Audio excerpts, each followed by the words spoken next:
barusan ada permasalahan pada dalam perihal penyimpanan memori gitu. Saya lanjutkan ya, pertemuan kelima yaitu membahas tentang hak asasi manusia. Hak asasi manusia ini kita mengenal tokoh-tokoh seperti John Locke ataupun Montesquieu. Keduanya adalah tokoh-tokoh yang menentang adanya keabsolutan dalam kepemimpinan.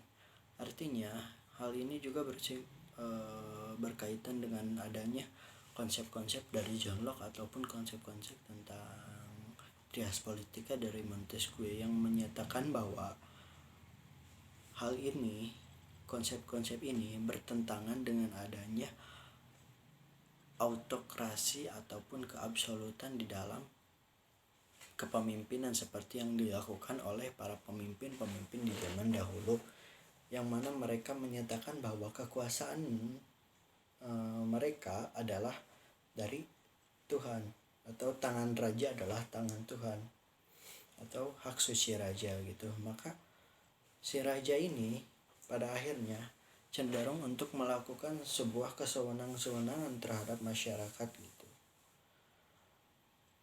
Maka muncullah hak asasi manusia gitu. Dalam penerapan hak asasi manusia itu beberapa kali dunia melakukan pengupgradean atau pembentukan untuk menangani kasus hak asasi manusia. Begitu pula di Indonesia. Di dunia itu misalnya pada pertemuan PBB pada tahun 1948. Kalau di Indonesia seiring berjalannya waktu ada beberapa pelanggaran HAM di zaman, misalnya di zaman era Soeharto dan kebelakangnya gitu. Pada tahun 2002 itu pada kepemimpinan Baharudin Yusuf Habibie itu diadakan semacam pertemuan untuk membahas tentang hak asasi manusia, pembentukan misalnya organisasi begitu. Nah, menurut Meriam Budiarjo, hak asasi manusia, perkembangan hak asasi manusia di Indonesia ini terkadang dalam satu segi itu naik dan dalam satu segi itu turun gitu.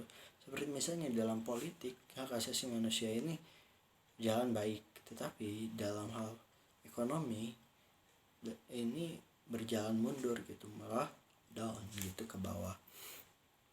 Nah, bagaimana penerapan hak asasi manusia di Indonesia dan penilaiannya? Menurut saya hak asasi manusia itu harus perlu dijunjung tinggi lagi di Indonesia. Peningkatan perihal hak asasi manusia seperti kemanusiaan dan sebagainya itu harusnya. Beberapa kasus, contohnya misalnya kasus Munir yang terjadi pada beberapa puluh tahun yang lalu, beberapa belas tahun yang lalu, itu sebagai contoh kasus yang ada, salah satu contoh kasus di Indonesia, yaitu kasus pembunuhan gitu. Begitu pula kasus-kasus seperti kasus perihal pembungkaman atau penghilangan nyawa, penculikan seperti yang dilakukan oleh aparatur negara terhadap salah seorang aktivis, yaitu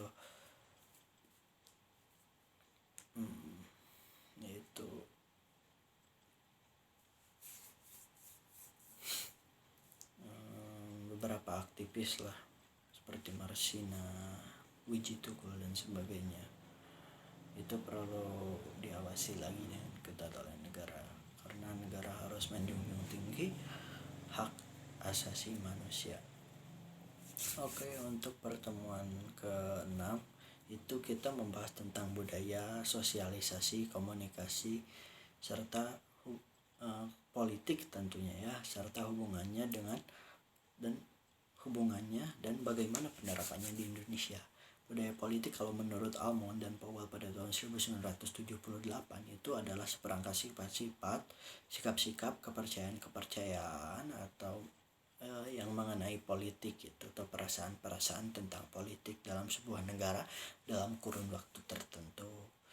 Nah, selain itu kita kenal mengenai sosialisasi politik. Sosialisasi politik kalau menurut Almond juga ini adalah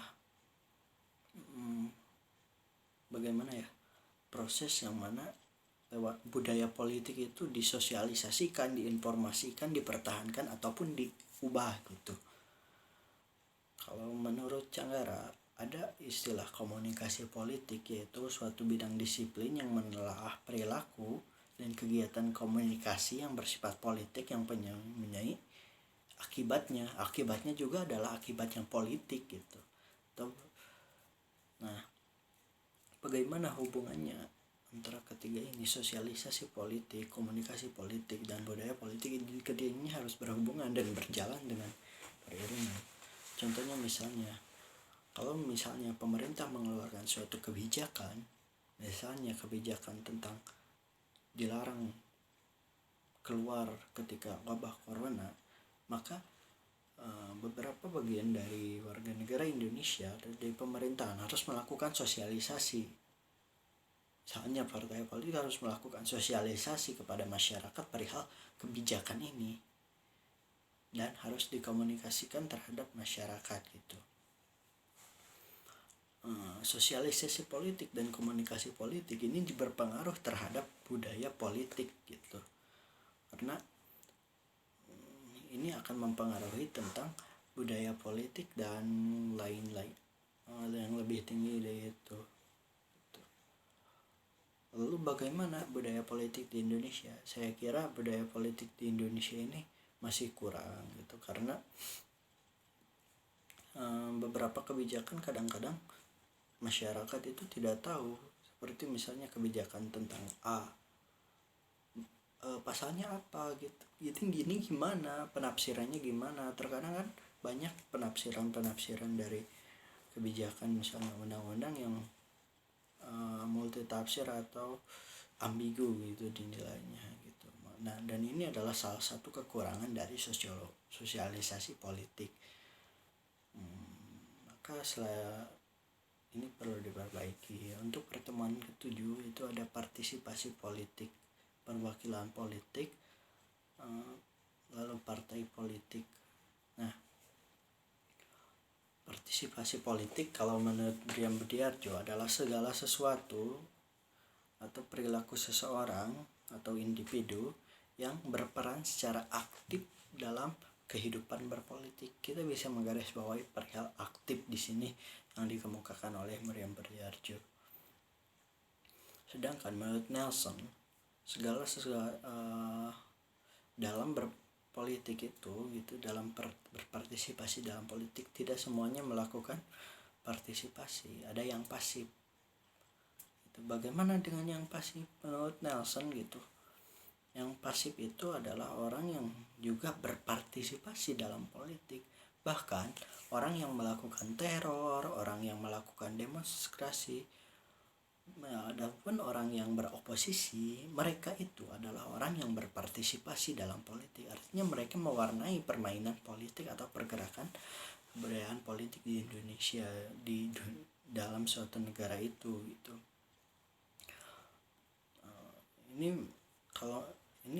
Kalau kita tambahkan menurut McCloskey bahwasanya orang yang oposisi, orang yang pasif itu dinilai memberikan dampak yang positif terhadap partisipasi politik gitu. Itu menurut McCloskey.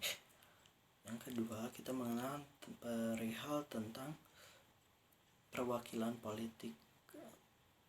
Perwakilan politik ini yang merupakan ialah sekelompok orang yang menjadi perwakilan dari suatu masyarakat untuk menyatakan sikap gitu. Dari suatu masyarakat, misalnya ini masyarakat A, ini ada satu perwakilannya di gini gitu, atau dibentuk perwakilannya di sini gitu untuk mengeluarkan pendapat masyarakat gitu yang memiliki, yang bersifat politik dikemukakannya itu, dan memiliki dampak politik gitu yang berpengaruh terhadap masyarakat.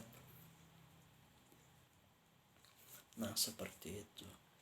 Lalu kita terakhir mengenal perihal tentang sistem partai atau partai politik. Partai politik ini kita sering mendengar baik itu di televisi ataupun yang lainnya gitu. Tapi menurut Miriam Beniarjo, partai politik adalah sebuah wadah gitu. Adalah partai itu kan sebuah wadah gitu, organisasi gitu. Jadi sebuah wadah yang mana sekelompok orang itu terorganisir untuk memberikan ide-ide yang samanya itu dengan untuk mendapatkan cita-cita yang sama. Itu orientasinya itu adalah cita-cita yang sama.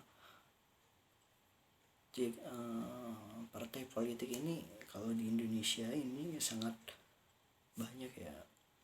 Jadi Indonesia itu memakai sistem multipartai. Kalau kita melihat dari sudut pandang pembagian partai politik menurut Maurice Duverger itu ada partai tunggal atau satu partai. Artinya satu partai ini adalah satu partai yang paling menonjol di antara partai-partai lainnya. Kalau diibaratkan Maurice Duverger ini adalah batu di antara pasir-pasir gitu. Yang kedua ada dui partai, yang mana ada dua partai, yang mana dua partai ini tetap menjadi pemenang misalnya di dalam pemilu ini secara bergantian gitu. Misalnya tahun ini, tahun itu ini, tahun besok ini. Nah, dalam sistem dua partai ini, kalau menurut Ryan Dazel itu sangat terlihat sekali mana yang oposisi. Dan untuk yang ketiga ada multipartai, lahir dari berbagai budaya politik seperti suku dan ini yang dipakai di Indonesia, yang mana multipartai ini selalu bergantian siapa yang menang siapa yang kalah gitu dalam politik. Oke, terima kasih, hanya ini yang dapat saya sampaikan. Mohon maaf bila terdapat banyak kesalahan. Sekian, assalamualaikum